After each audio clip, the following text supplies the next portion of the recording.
Olá, diálogos qual o caminho seguir, procurando um caminho de paz, já que vivemos tempos de guerra.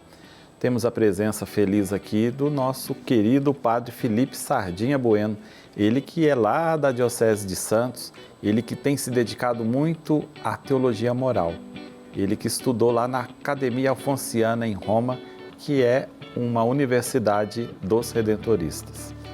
Padre Felipe, muito obrigado por estar aqui conosco.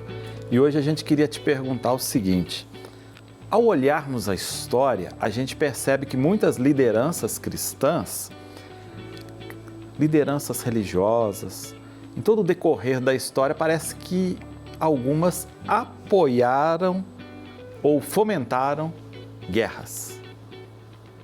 Não seria isso um contra-testemunho para a paz? Se nós observarmos o decorrer da história, e é exatamente este um dos pontos que muitos contrários à Igreja a acusam no sentido da sua experiência concreta, nós vamos perceber que, de fato, a Igreja é santa e pecadora como nós bem a definimos, que como nós temos em consideração na nossa profissão de fé, mas, de fato, ela é santa porque é assistida pelo Espírito Santo, mas é formada por nós, humanos, que temos nossas fragilidades, nossas dificuldades, nossas limitações. Estas limitações, no decorrer da história, muitas vezes apareceram de modo concreto em conflitos apoiados por pessoas que defendiam a fé cristã.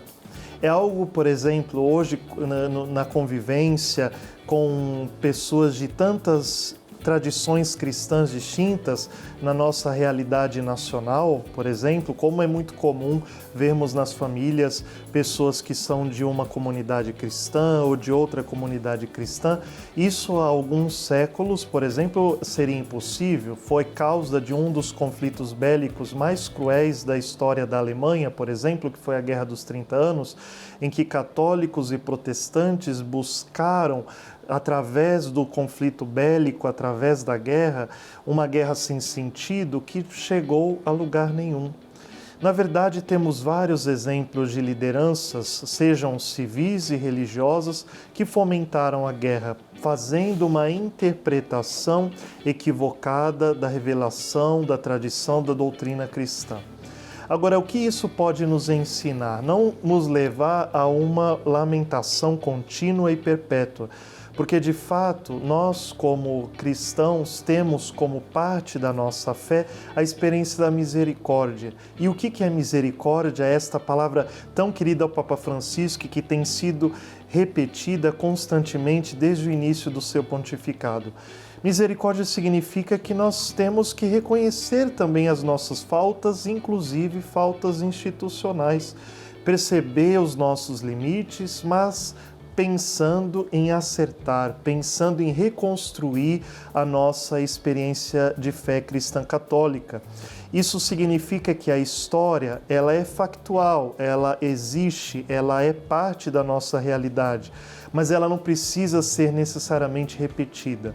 Então, pensando, houve sim muitas situações de contra-testemunho no decorrer da história, mas testemunhos belíssimos de busca pela paz, de busca pelo fim de conflitos também têm sido realizados.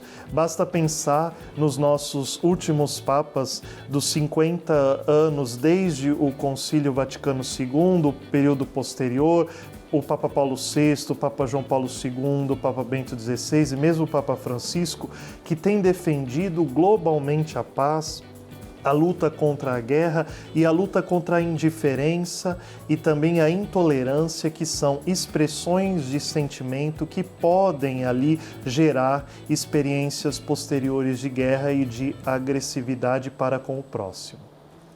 Não é porque alguém apoiou um dia qualquer tipo de guerra, guerra sem sentido, como disse o Padre Felipe, né? Que sai de lugar algum e vai para lugar nenhum e não leva a nada, a não ser a morte. Portanto, sejamos testemunhas da paz.